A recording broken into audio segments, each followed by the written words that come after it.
Vois comme nous avons souffert en te cherchant, ton père et moi, Luc 2, verset 48. Quel destin que celui de Joseph.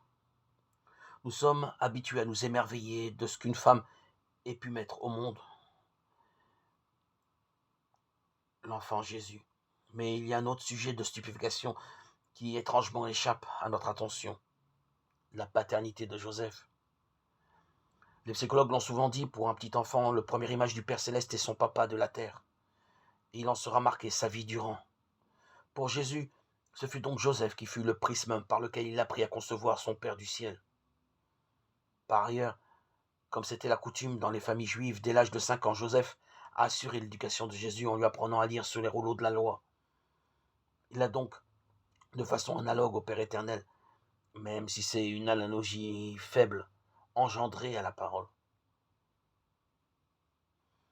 Quand nous voyons la confiance inouïe que Dieu a mise en Joseph en plaçant sous sa garde son Fils éternel, il me semble que nous ne devrions pas hésiter à nous en remettre à lui comme un enfant sûr de la protection de son Père. Aujourd'hui, j'essaie de vivre au présent.